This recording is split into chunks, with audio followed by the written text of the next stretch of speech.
Ito, pag-usapan po natin. Mahalaga ito eh. Issue lang po walang personalan. For information lang. Ang akusasyon ng mga anti-Marcos o ayaw sa gobyerno, galit kay Pangulong Marcos, malupit daw itong gobyernong ito. Puro daw kaso. Puro investigasyon, puro kaso. Okay? Yan ang kanilang paratang. At talaga naman nagkatotoo. Pero, nakalimutan ng mga anti-Marcos na ang policy ni Pangulong Marcos Jr. from day 1, 2022 pa yan. Rule of law. Ano bang ibig sabihin yan? Pagpapatupad ng batas. Due process. Pag may issue, imbestigahan. Pag may ebidensya, kasuhan. Papanagutin sa batas. Yan ang tunay na demokrasya at marangal na gobyerno. At yan po ang ginagawa ng NBI, ng pulis at ng lahat ng mga law enforcement agency at mga ahensya ng gobyerno. Kaya maraming kinasuhan, nakulong. Sino-sino yan?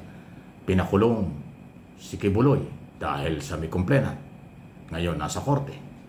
Si Duterte na aresto dahil may warrant of arrest galing sa ICC, may complainant na Pilipino, human rights violation, crime against humanity, nakulong sa ICC.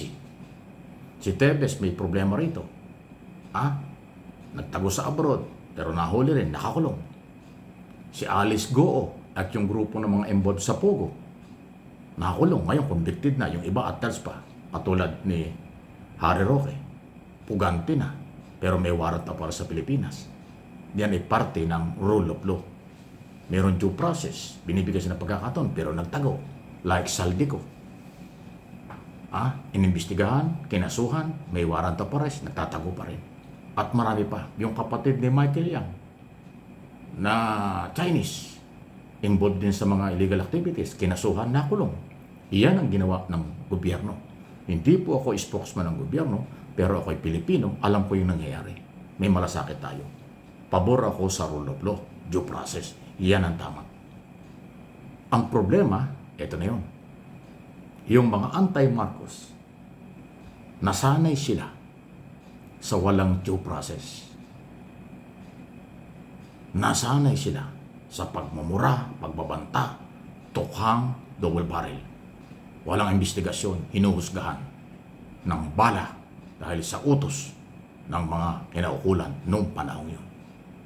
Doon sila nasanay. Walang investigasyon, itumba ka agad. Walang investigasyon, husgahan agad. O ano nangyari? Nakulong yung dating Pangulo. Yan ang hindi pwede. Yan ang iniiwasan ng siguro ng ganitong gobyerno under Marcos. At tama naman. At kahit saan lugar sa buong mundo, talagang pananagutan ang paglabag sa karapatang pantao, lalo na kung buhay na ang nakataya. Huwag nating makalimutan, libo-libo ang mga namatay. Araw-araw may patay ng mga panahong yun sa loob ng halos 6 na taon. Walang nakasuhan, walang inimbestigahan. Katok sabay putok, tumba kahit bata. Yun ang gusto nyo, ay hindi pwede yun. Sampol yung ginawa ng Marcos administration. Pinapanagot ang mga dapat managot. Pang-aabuso sa kababaihan, pang-aabuso sa kapangyarihan, pang-aabuso sa kanilang impluensya, merong pananagutan. Ayun po yun.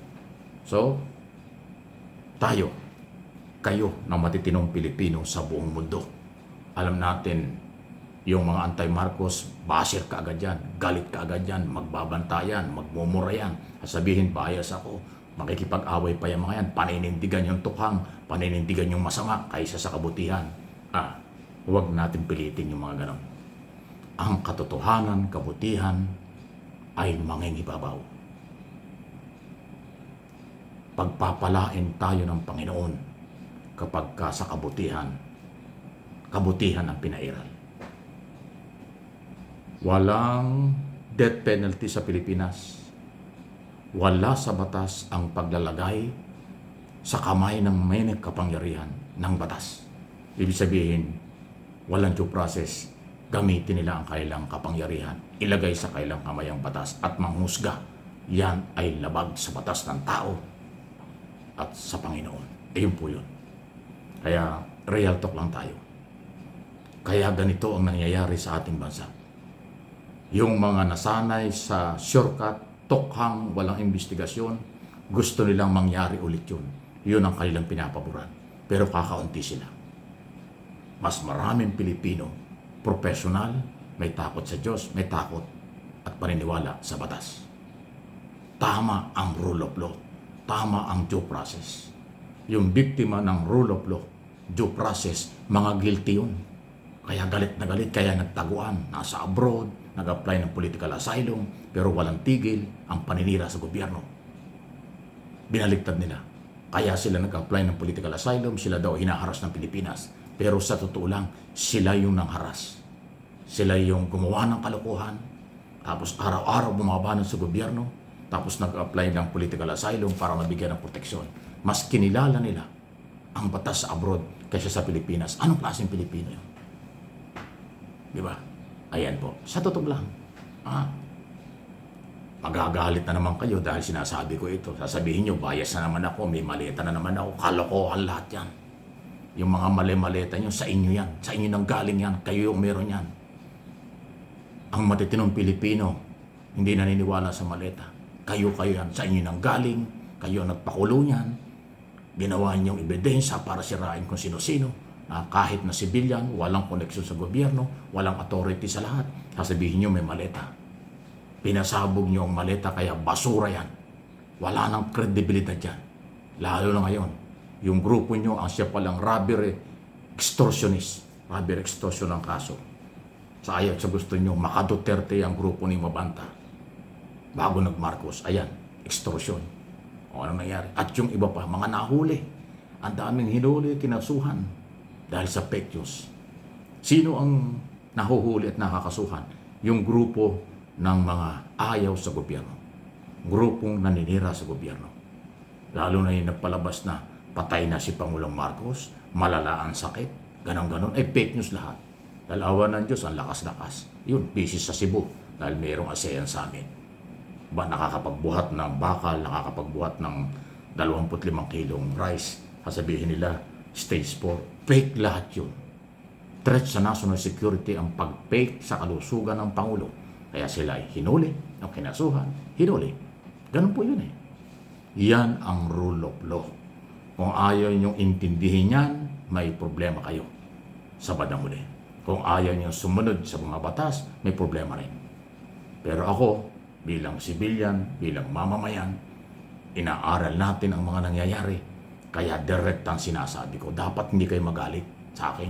Dapat matuwa pa kayo dahil alam pala malalaman nyo kung ano ang mga obligasyon.